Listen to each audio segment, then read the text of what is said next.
Salam sejahtera untuk kita semua. Kita akan belajar saat ini dengan tema Jemaat Bersaksi Gereja Bermisi, diambil dari Lukas pasal 10 ayat 1 sampai 12. Saya akan bacakan Lukas pasal 10 ayat 1. Kemudian daripada itu Tuhan menunjuk 70 murid yang lain, lalu mengutus mereka berdua-dua mendahulinya ke setiap kota dan tempat yang hendak dikunjunginya.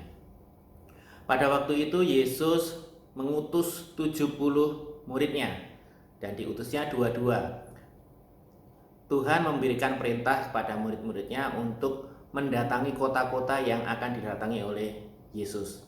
Saat mendatangi kota tersebut, murid-murid diminta untuk memberitakan kabar baik bahwa kerajaan Allah sudah dekat. Dan ada persiapan-persiapan yang diminta Yesus untuk dilakukan oleh mereka.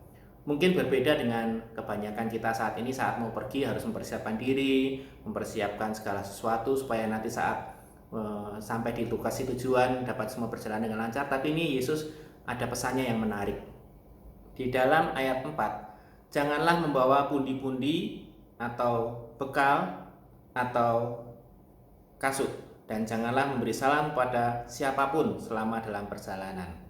Bahkan Yesus memberitahu bahwa murid-muridnya seperti diutus seperti domba ke tengah-tengah serigala. Itu yang di ayat 3. Jadi murid-murid pada waktu itu mungkin agak bingung juga ya, setelah melihat banyak mukjizat yang dilakukan oleh Yesus, juga melihat bagaimana Yesus mengajar. Ternyata dia memberi perintah kepada murid-muridnya untuk memberitakan kabar baik bahwa kerajaan Allah sudah dekat. Dan persiapan-persiapannya itu agak berbeda dengan yang lain. Tetapi murid-murid Yesus ini taat dengan perintah Tuhan. Dan dampaknya kita lihat di ayat 17 sampai ayat 20. Saya bacakan Lukas pasal 10 ayat 17 sampai 20. Kembalinya ke 70 murid. Kemudian ke 70 murid itu kembali dengan gembira dan berkata, "Tuhan, juga setan-setan takluk kepada kami demi nama-Mu." Lalu kata Yesus kepada mereka, "Aku melihat iblis jatuh seperti kilat dari langit. Sesungguhnya aku telah memberikan kuasa kepada kamu untuk menginjak ular dan kalajengking, dan kuasa untuk menahan kekuatan musuh sehingga tidak ada yang akan membahayakan kamu. Namun demikian, janganlah bersukacita karena roh itu takluk kepadamu, tetapi bersukacitalah karena namamu ada terdaftar di surga." Sukacita, kebahagiaan murid-murid Yesus saat melakukan perintah Tuhan sifatnya kekekalan, yaitu nama kita terdaftar di surga.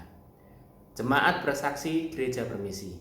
Di masa kini kita adalah murid-murid Yesus, dan kita juga mendapatkan perintah yang sama seperti Yesus waktu itu mengutus 70 muridnya. Dan kita juga diminta untuk datang kepada semua tempat, pergi ke semua tempat, memberitahukan bahwa kerajaan Allah sudah dekat. Dan itulah sukacita yang akan kita dapatkan saat kita melakukan apa yang Tuhan perintahkan. Sifatnya kekal. Nama kita ada di surga. Tuhan Yesus memberkati.